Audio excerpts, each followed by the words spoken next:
अस्सलाम वालेकुम नाज़रीन, क्या हाल चाल है आपके? ठीक है, मैं हूँ आपका होस्ट मिस्टर फुरकान अवान। उम्मीद है सब खैर आफियत से होंगे।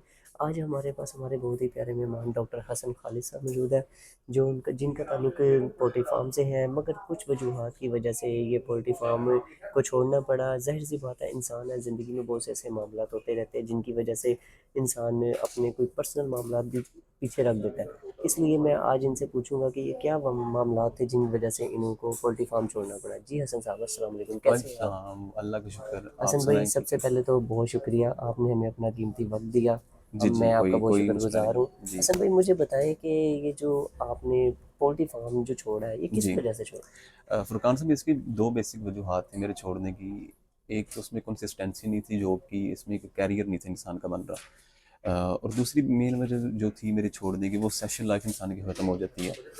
अब उनका हमारा वो सिनेरियो ये होता था, आपको 24/7 फार्म के अंदर ही गुजारने पड़ते थे।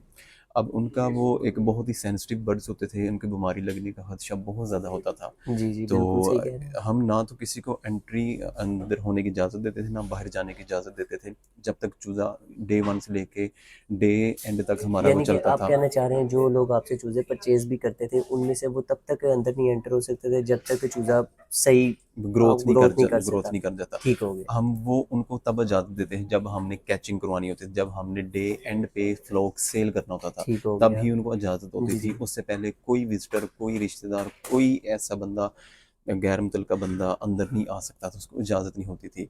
अब उसमें सिनेरियो ये होता था कि आपकी चाहे ईद आ रही है, शब बारात आ रही है, या कोई भी नेशनल इवेंट है, आपका रिलीजियस इवेंट है, आपको बाहर जाने की इजाज़त कतई तौर पे नहीं दी जा सकती थी। जी। इवन के समटाइम आपको जो जुम्मे की प्रेयर है, जुम्मे की नमाज है, वो भी आपको फार्म के अंदर ही अदा करना पड़ती थी। तो यानी कि इतनी मसरूफियात। इतनी वो स्ट्रिक्टनेस थी, इतनी वो हम्म। वहाँ पे आपको कह लो अंदर का माहौल था, इतना स्ट्रिक्ट माहौल था वहाँ पे।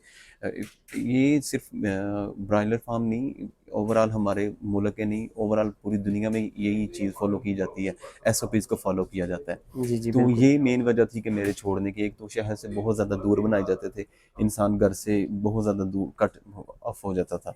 तो यही वजह थी कि मैं इस फील्ड को मैंने स्किप किया और मैंने कोई दूसरी फील्ड को चुना। ठीक हो गया। अच्छा हसन भाई, मुझे ये बताएं कि ये जो चूज़ा होता है, ये कौन सी फीड खा के, यानी कि इतनी जल्दी ये ग्रोथ, मैंने सुना है कि ये तकरीबन हफ्ते 2 हफ्ते के अंदर ये पूरा चूज़ा रेडी हो जाता नहीं, है। 1 महीने के अंदर ये 1.20 से 1.5 केजी तक ये अपने आप को ग्रो कर जाता है। तो ये आप। फीड की ही बदौलत है। फीड है, मेडिकेशन है, वैक्सीनेशन है, जी जी। इन सारे, और एनवायरनमेंट है बेसिकली चूज़े हम्म। का। इन सारी चीज़ों को मद्देनज़र रखते हुए और सारी चीज़ों को, एसओपीज़ को फ़ॉलो करते हुए ये चूज़े की इतनी जल्दी ग्रोथ होती है। तो और डॉक्टर। सबसे मेन वजह इसकी जेनेटिक्स है। इसकी जेनेटिक्स हमने इतना सेटअप किया हुआ है कि ठीक ये है। इसके जेनेटिक्स में, जीन में ये चीज़ डाल दी गई है कि ये बहुत जल्दी ग्रो करे। अच्छा डॉक्टर साहब, मुझे ये बताएं कि जो ये चूज़ा है, ये कौन सी खुराक खा के इतनी जल्दी इसकी ग्रोथ होती है? बाहर की इम्पोर्ट खुराक खाता है या यहाँ पे ही आप लोग अपने नहीं, फार्म में ही रेडी करते हैं? इसमें फीड के जो इंग्रेडिएंट्स हैं, कुछ वो लोकली तैयार होते हैं और कुछ हमें बाहर से इंपोर्ट करवाना पड़ते हैं। तो जो सारे इंग्रेडिएंट्स को मिला के जो फीड बनती है, इसकी वजह से ये इतनी जल्दी ग्रो करते हैं। आपका तो माशाल्लाह बहुत एक्सपीरियंस है। मुझे ये बताएं, चूज़ा ये यहाँ पे जो फीड रेडी होती है उस पे सही ग्रोथ पकड़ता है या बाहर से जो इम्पोर्ट करते नहीं, हैं? बेसिकली यहाँ की जो लोकली फीड तैयार होती है, उसमें तो उसके वो रिक्वायरमेंट्स नहीं पूरी होती, जो उसके न्यूट्रिएंट की इन रिक्वायरमेंट्स हैं, न्यूट्रिएंट्स इनकी रिक्वायरमेंट वो नहीं पूरी होती। इसलिए हमें वो बाहर से जो चीज़ें इसकी रिक्वायरमेंट्स है, चूज़े की, ब्रायलर की, वो दूसरी हमारी वो देसी भी जो हैं उनकी रिक्वायरमेंट्स हैं, वो कुछ चीज़ें होती हैं जो बाहर से इंपोर्ट करवानी ही पड़ती हैं। तो वो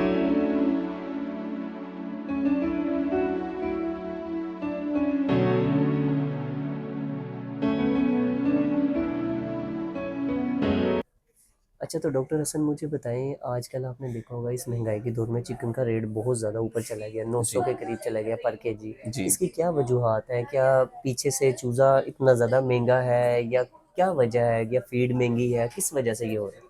फुरकान साहब, बेसिकली वजह ये है कि जो ये फीड खाता है चूज़ा, ब्रायलर मुर्गी जो फीड खाती है, इसमें कुछ इंग्रेडिएंट्स होते हैं, इसमें कुछ अज्जा फीड के शामिल ऐसे होते हैं जो बाहर से हमें इंपोर्ट करवाना पड़ते हैं।